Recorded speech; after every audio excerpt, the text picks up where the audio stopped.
Hi, this is Alan, and I'd like to talk a little bit about Scripture because I kind of see things from a little bit of a different angle when I'm studying Scripture.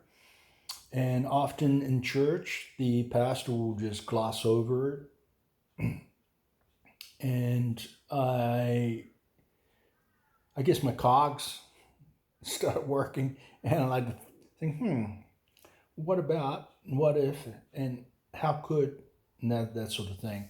Anyways, I want to talk about Genesis, and I'll skip through it. That God created the heavens and the earth. God created the sun and the moon and the stars. God created the oceans, the rivers, and the trees and everything that crawleth upon the earth. And God created Adam. Adam being first man. Now, Adam was without sin because the tree of knowledge of good and evil was there in the garden, but Adam hadn't touched it. God told him not to. It was Eve who was the catalyst at releasing sin. And then some churches think of it as metaphorically speaking. I, we don't. Well, I don't. We take it literally because God says it is the tree of knowledge of good and evil. And thou shalt not eat the fruit thereof.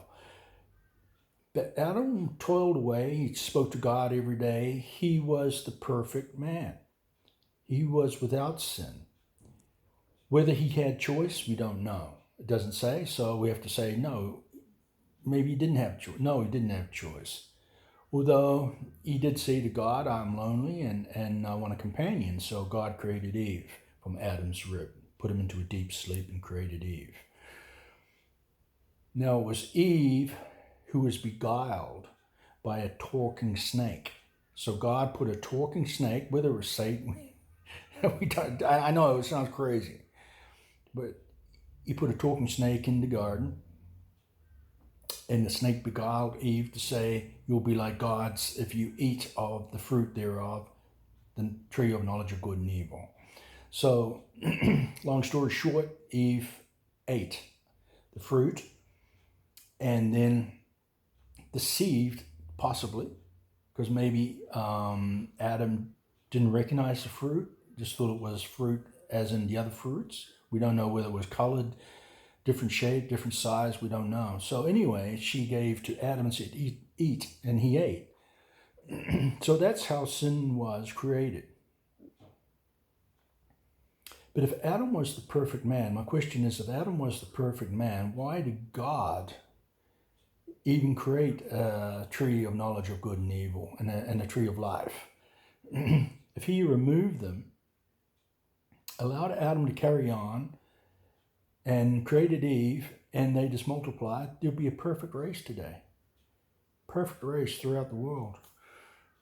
Now, sin was created not through Eve. Sin was created in heaven. And God would have to have allowed Lucifer, the angel of light, beautiful angel, the angel of light, to have choice. He would allow that, or allowed Lucifer to have choice. So Lucifer said, I want to overthrow God and be as God. And he took a third of the angels with him to war. And of course was defeated and thrown down to the earth. But God did that. For what purpose? Well, in God's purpose, God's plan. If God hadn't created sin, good, if God hadn't created evil, then everything would just be perfect today. So it was God's plan to create evil. God knew Eve was going to eat of the fruit thereof. He already knew that because he says, I'm Alpha and Omega, the beginning and the end. I know all things. So he created sin, he created Adam, and he created Eve for his purpose. Now, if you go to Revelation, Judgment Day, all those that are not born again or written to the book of life are going to be cast into the lake of fire. Now, that could be metaphoric. We don't know. Boy, you don't want to know. But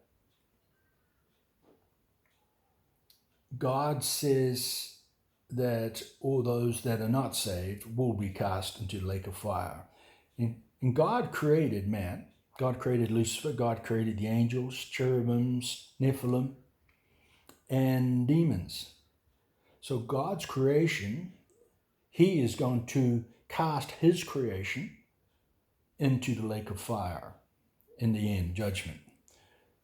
So it makes you think, it makes me think, why? Why all of this? Why? Why create sin in heaven? Why create sin on earth? Why create a tree of knowledge of good and evil when you already had the perfect man in Adam? Adam was without fault. It's just, you don't know, and all things will be revealed in the end. But it's just worth thinking about, I think. And I look at many other scriptures, and kind of makes me wonder. But oh well, it is what it is. And I'll do more of these short videos because I like discussing things. Anyways, have a good weekend, stay safe, and happy Independence Day, which is July 4th. And it's July 1st in States today. Take care.